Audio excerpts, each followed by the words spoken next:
Hi, everybody. Welcome back to the Gallowgateshots YouTube channel and podcast. We are back for another match reaction. It's myself, Kris, alongside Scott. Scott, that's what, 4 in a row now? And 4 in a row, yeah. It's 4 in a row. And last week against Manchester United felt good. And it was a decent performance against Man U. Then we're quickly jumping into back-to-back games and now up against West Ham. And we absolutely step it up a level. I think Eddie Howe described it as clinical, mate. And it's a perfect word to sum that display up because we were absolutely unbelievable in front of goal. Yeah, it's nice to see because we've been criticised in the past about, maybe not finishing my chances and squandering these chances that are coming our way. So it was good to see us, put 5 away and then 2 away at the weekend and actually not only that, just get a mix of goal scorers. Like, it's not just all coming from one person. We're not relying on one person. We're getting, a few different names on that score sheet, which is, again, nice to see. It's something we did early on in the season and it's continuing now. The 2 substitutes, Scott, the two new lads. Well, I'm saying new lads, but the 2 faces which came into that team there in Callum Wilson and Joe Linton. I was a bit shocked to see those changes, if I'm being honest. But honestly, it just shows how much Eddie Howe knows compared to the likes of myself and many other people that would have been in the same boat, because both of those lads grabbed a brace. That's unheard of, that, mate. It really is. And now, once again, it's give Eddie Howe another headache of what's my strongest starting 11? Do I have one? Or is it we're so good at the moment, we can just literally chop and change whenever we want? Yeah, it's, I think we've said on match previews in the past that it's a tough decision for Eddie Howe, and we're glad we're not in his shoes. And now it's almost like it's a luxury where anyone he can bring on, whether it's at the start of the game or after 60, 70 minutes, they're doing a job. Like they're doing what is expected of them, and they're playing well. And I thought all of the substitutes yesterday were spot on in the timing of them, what they came on. I think the only criticism I'd have, and it'll probably come to a bit later on, is I think maybe he's taken St. Maximin off at that time, killed any progress we got on that left-hand side for a little bit until we got going again with Joe Linton and Joe Willock kind of, getting up to speed. Just took maybe 10 minutes for that to happen. But apart from that, I mean, he knows what he's doing, doesn't he? 100%, 100%, mate. And I know a lot of fans looking from the outside in, and we got quite a bit of interaction from West Ham fans on the preview, which you've done alongside the lads. A lot of them saying, obviously, they weren't expecting much from their own team because of, obviously, the way their season's gone. But there was a couple saying that don't be shocked if they do turn up. Yeah. I mean, they were undefeated at home up until that game this year. So, they've turned it into a bit of a fortress. Although I don't know how, because the atmosphere seems honking in that arena because the crowd are just so far away from the pitch. I think most of them need to watch it on their phones while they're in the ground, because you just doesn't look like you get a good view unless you're in that front. It's not a football stadium, like. No, it's definitely not. But they had done that. They haven't lost, and they've been doing well in Europe as well. So it's funny, West Ham, when we played them at St. James's, they kind of sat off on us a little bit and we didn't know how to break them down. And then they got us on the counter-attack when they got their goal. It wasn't that at all this time. And I think we talked about this in the preview, that because they're at home, they almost have to bring the game to us for their home crowd. And that just played right into our hands. It really did. It did, mate. What we'll do, we'll go through a couple of key moments and goals and players throughout the game. We'll keep this one quite short for everybody watching and listening, because we have stuff to do today. But we couldn't miss this opportunity to come and wax lyrical about Newcastle. So I just want to go through a few players first of all. And the first one, you've just mentioned him there, is Maxi, mate. The last few weeks, we've seen how Maxi is evolving as a player. There's been times previous seasons where Maxi was our main man, and that is because the quality around him was pretty poor, and that was obviously not helped by the manager situation as well. But since Maxi's got that chance once again to be in the starting 11, he has grabbed that with both hands, mate. He's grabbed it by the scruff of the neck, and arguably he's up there with man of the match the last 2 games. His name's definitely in the hat for that one. And there's times throughout the game where normally you would just see Maxi just drift down the wing, then cut inside, then have a shot. He's being so clever with his game plan now. He still has those 2-3 players marking him, but he gets in that position, and every single one of his final balls, well, nigh on every single one of the final balls, is basically teeing up somebody for an assist. It really is. And because obviously some of the lads aren't taking those opportunities very well, which isn't obviously a dig at them whatsoever, but Maxi's putting it on a plate a lot. Yes. I mean, we saw it with the first goal. That little step over that he did just took that defender out of the game completely, and then rinsed him. The player who was running towards was trying to get him to go on his left, and he was almost showing him down, to go at the byline, and he was like, okay, well, I'll just hit it with my right foot and I'll cross the ball in, and Callum Wilson just had a nice, easy, open header from there. But the nice thing about Maxi is, I think, when we spoke about him in the past, when he was single-handedly dragging the team, he had no one else to pass it to. He had no one else he could really play it to. So he was trying to do a lot of it himself. Yes, he had Callum Wilson, but he was injured for most of that. So, he didn't have the quality around him. Now you put quality players around him. He's shown that there's more to his game than just, I'm going to run at defenders and then have a shot. He's crossing the ball. He's playing really nice passing. He's linking up well with, the likes of Joe Linton, the likes of Jacob Murphy and Bruno. And he's still got that in him a little bit. There was a couple of times yesterday where he cut in and he took a shot, and rightfully so, he earns it, but he's not having to do it as often. And I just think, I think we spoke about it a few weeks ago when he was starting to come back into the game, and maybe he wasn't performing to the levels that he is now. Just got to give him that run of games. He's just got to get into that momentum. And now he's in that momentum. He's unstoppable. Like, he seems like he's back to his best, if not exceeding what we've seen from him in the past.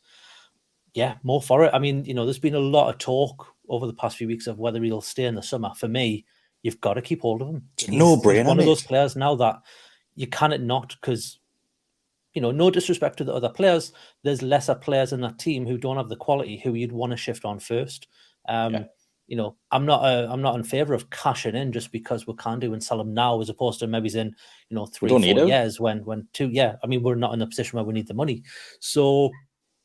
We can't replace Maxi, mate. We can't get a like-for-like replacement for Maxi. Yes, we could bring another player in, which is technically better than Maxi, reads the game better than Maxi, but you're not going to replace him like-for-like, far from it, because honestly, like you said, when he's top of his game, when we know he's a confident lad on and off the field, but his confidence must be through the roof now. He's playing to, honestly, out of his skin, and I think there's people that have been a massive critic of Maxi in the past, and probably rightfully so at times, are now looking thinking, hang on a second, he's adapted his game to basically make the team better, in a nutshell. I think Eddie Howe's put a challenge towards him, and he's stepped up to it, and he's like I say, he's just went, okay, fine, I'll do this.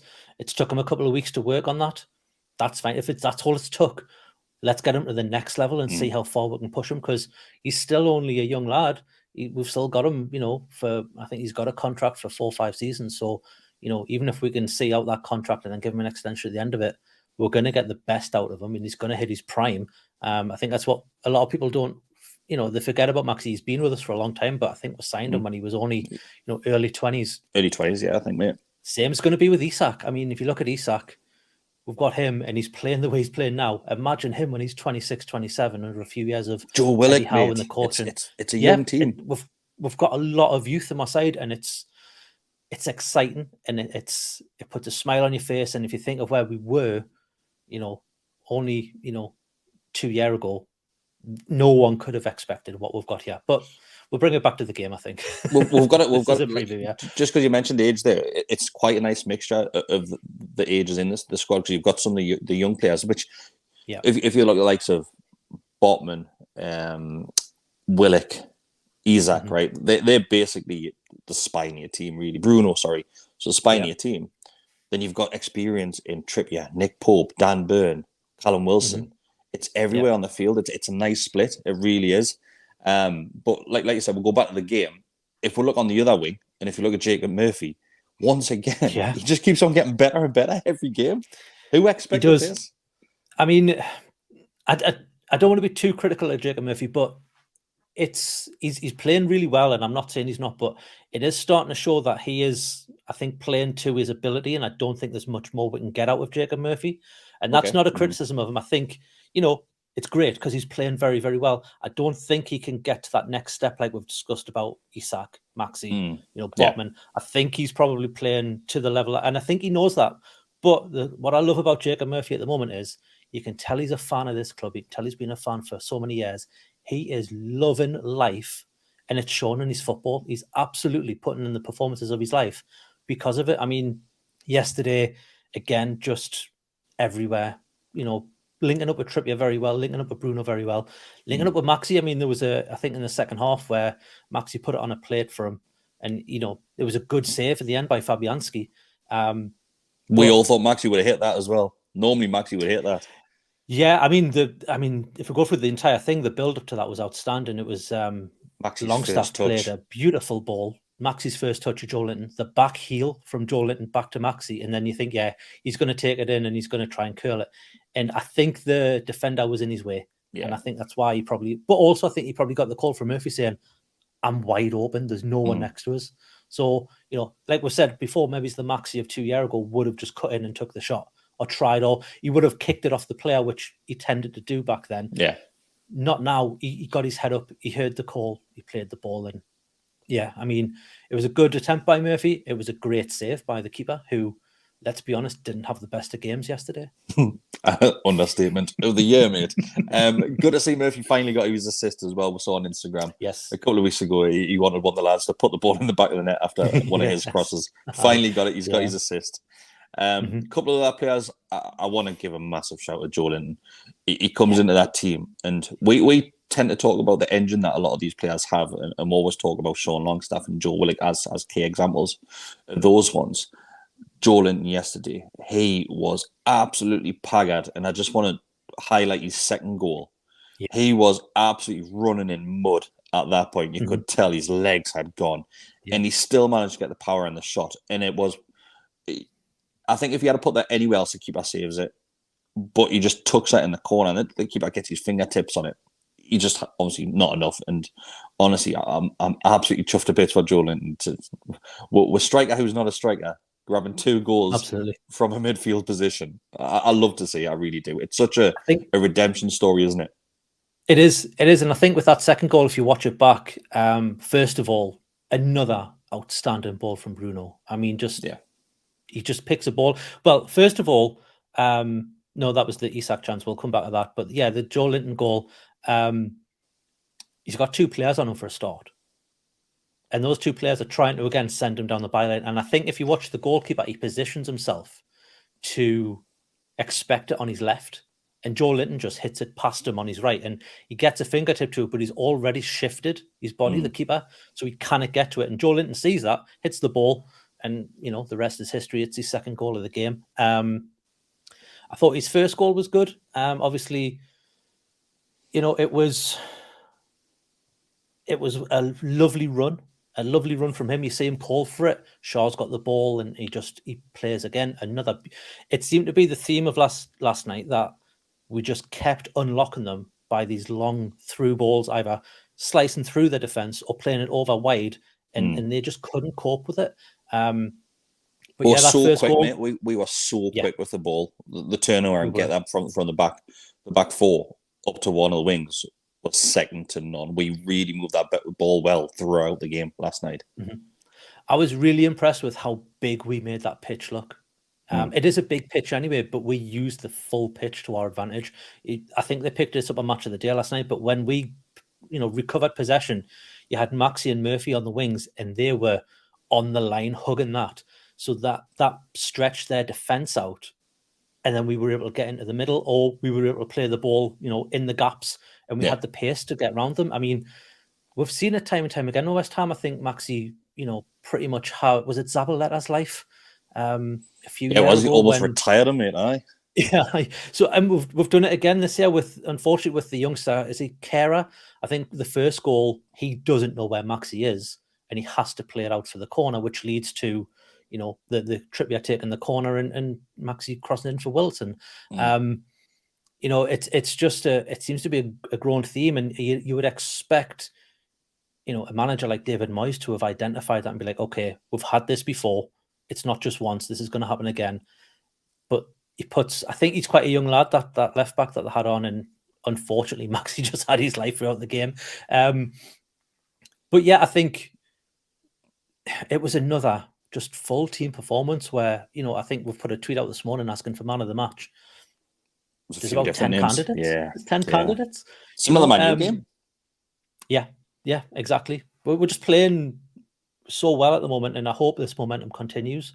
I think it was really clever from Joe Linton. Was very similar to the John Joe Shelby moment when VAR was used, where Joe Linton just play, just keep on playing, and honestly, he's miles on side, absolutely miles on side. I think is it Emerson that keeps him on side? Yeah. Somebody else, I can't remember. It's one of them. Emerson could have easily been sent off as well, but we'll not focus too much on that because he could have had about 4 or 5 yellow cards. That kid. Yeah, absolutely. He made the full 90 as well. He stayed on for the full 90, I believe. Yeah, I was very surprised. Bruno, once again, mate, he's just fantastic. I know every single week we'll talk about Bruno and how good he is and wax lyrical about him, but he just like everybody else, he just keeps on getting better and better. And when you think, all right, he's a decent player, like, he does something else, you think, oh, actually, he's outstanding. He's the best player to ever wear a Newcastle shirt. Yeah, I mean, you've got to think, there was a lot of talk when we were getting Bruno that, we'll get Paqueta in as well, and they'll link up well. Apart from a free kick that Paqueta had, which Nick Pope, by the way, pulled off a great save because he didn't see that till very, very late on.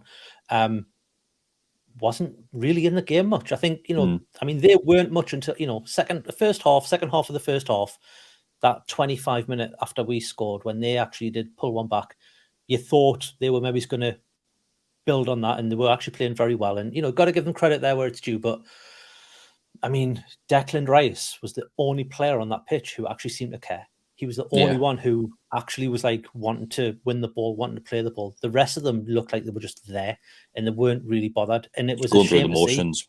Yeah, just go. It's very similar to us in seasons gone past where you'll see players on that pitch who are just there to pick up a wage packet. And that's a performance, Scott, where you'll see the manager get sacked in the coming days. That's it's key to that. You see it every single time. We talked about this on the preview, and it was kind of like, if it's this game, and then I don't know who they've got next at the weekend, but if they lose that, I mean, you would expect him to go, especially with the caliber of managers that are available at the moment. Like, there's some good managers and the around teams that are looking for them as well. Yeah. Now Frank Lampard's gone to Chelsea as well, it's looking like, so they'll not get him in. They'll be pleased about that. There's all sorts going on. But I think as well, we'll talk about Isak's goal as well. Again, I want to give credit, first of all, to Anthony Gordon for keeping that ball in play, pressing the goalkeeper and actually getting it to a player while he's sliding. Very, very good. And he did well when he came on again. I really hope he gets a start in the next few weeks because he looks like he's ready to just, terrorize the midfield. Unfortunately, Jacob Murphy's probably keeping him out of the team at the moment in terms of a start. So both sides, we'll see what happens there. He did well, and then I think it was it Bruno again? Just sees a pass and Isak's running. He's in between two defenders, and I don't know what the keeper's thinking, but he comes out. But if you watch it, and I watched this back this morning, Isak stops when he sees the keeper, and he's like, "I know what you're going to do here." He just takes a stop. He just steps and absolutely holds it to a T. Yeah, and then the keeper touches it. He's like, "Thanks very much." Chests it down, taps it in, stands next to the keeper, has a little chat with him while they're waiting for the bus. Hand on hips. And it's just cool as you like. And that's Alexander Isak to a T. He's been cool as a cucumber since he's come here. I know you're saying cool, Scott, but it's a slight arrogance to his own talent there as well. And I love to see that. I watched the match with Decker in the pub last night, and when he the lack of celebration initially, I looked at Decker and I went, I fucking love it when a player does that. Like, it's such a great goal. Like, that's harder than what it looks, a lot harder. That he just chests it down and hits it first time, volleys it, and he gets it perfect. Like, the bounce on it, everything. And I look at Decker and I went, I just love the arrogance in that. It's very similar to Thierry Henry, very similar to Eric Cantona as well, where they knew they'd scored a good goal and they're just thinking, I'll just do this for fun. Just watching and admiring their own work. Do you know where he's got that from? Zlatan Ibrahimovic from the Sweden squad. He's probably went, if you hit a good ball, enjoy it. because Yeah. the fans will. You enjoy it as well because that will build your confidence. You went wild afterwards, like. Oh well, you've got to, yeah. Once you know it's in, but yeah, it was just clever play from him, just to stop, let the defenders run, and he's just like, okay, thanks very much. I'm now free with the ball, and he knew what the keeper was going to do because he can't catch it. It was too high for him to really play the ball with his feet. He had to do what he did, and he was like, right, I think it's something like lads. 7 or 8 goals and 12 appearances, something very similar to those stats, which I was looking this morning, and that's only second to Haaland, obviously. Yeah. But for a kid that came in, his first season in the Premier League, which got hit by injury in his second or third game, to still have that sort of goal scorer and obviously ratio to minutes is unbelievable. It's honestly, I hope this kid is going to be the focal point of this team, and we build a team around the likes of, like I've mentioned, Botman and Isak, because we could be unstoppable. And I think there was that moment in the game where Eddie Howe made those 3 substitutions, and I looked at that and thought, this is like a glimpse of just how the squad depth is getting better and better, because obviously the lads are coming back from fitness, and we're still waiting for Almiron to feature in that as well. And even Kraft to a certain degree, right back. Obviously, Manquillo came on later in the game. I don't think Kraft's a bad player. Yeah, and honestly, the depth of that squad now, I'm not going to lie, early on the season, I thought we might struggle later on. But if we keep injuries away, there's nothing stopping us going on such a great run. Yeah. And securing, I'm even going to say a third or fourth, mate. Well, yeah, I mean, we're 5 points clear of 5th now, so why not? Why can't we? And we've got games in hand, so why not? I think it's ours to lose. There's still a lot of football to play. I think there's still 10 games for us. 10 games now, I think, yeah. So it's because the Brighton game isn't yet being decided. It's not scheduled, be. It's probably going to land between either Leeds and Leicester, or Leicester and Arsenal, which again turns it into quite a tough run either side. But I think, like you've said, we've got the depth now that deals with it. I think 5 substitutions helps us, where in the past it wouldn't have done. It would have, a stronger side can bring on those players, and as we grow as a squad, and it's only going to grow. I mean, I very much doubt there's going to be transfer windows of past where we're signed one player and it's, not the player that we want on the, not replacing, and we're letting a few players go and we're not building the squad. Those days are long gone. We're now just only going to get better.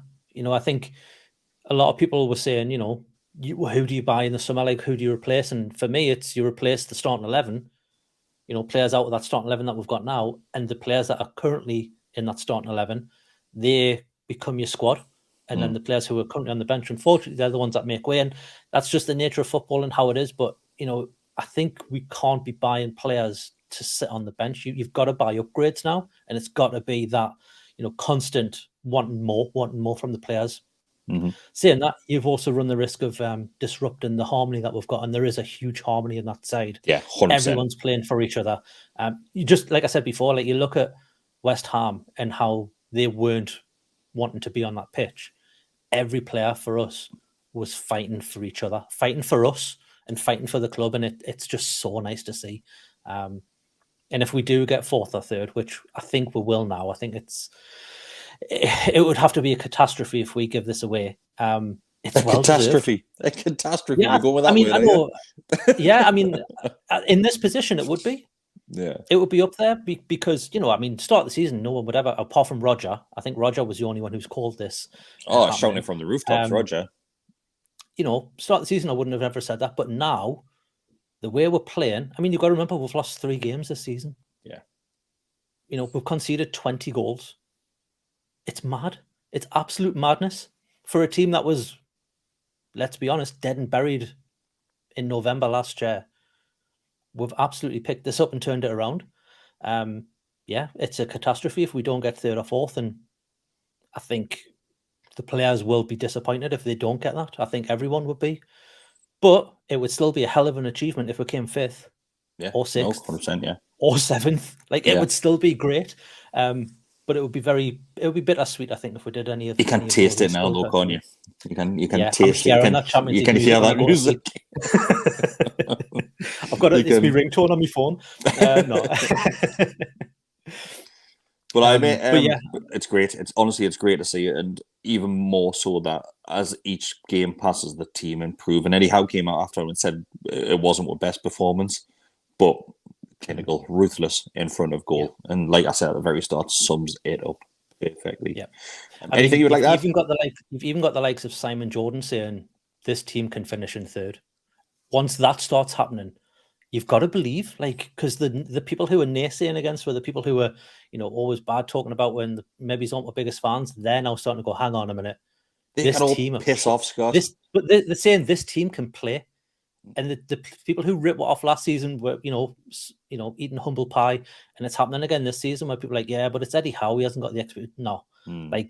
Full credit to Eddie Howe and what he's done to this team, because we're playing like a Champions League side at the minute. We just need a little bit extra quality in the summer, and I think we'll probably be at that level. And first, yeah, we'll win the league next season. Yeah, we'll break Haaland's legs, and we'll buy him. Get Arsenal. Well, yeah, I think there was talk of Man City wanting rid of him sooner rather than later. So why not? We'll get him. Yeah. We'll just get him. His brother as well. He's supposed to be good. Wasn't his cousin or something like that, or his nephew or some ridiculous thing like that? I take his dad. His dad was pretty decent in his time. Piss off, taking them back now.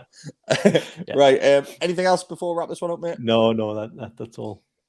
Thanks everybody for listening to this one and watching. If you are watching on YouTube, if you just want to like the video, if you are watching online, if you're listening on the audio, just give a 5-star review. Helps us out massively as well. We are pushing the audio at the minute as well.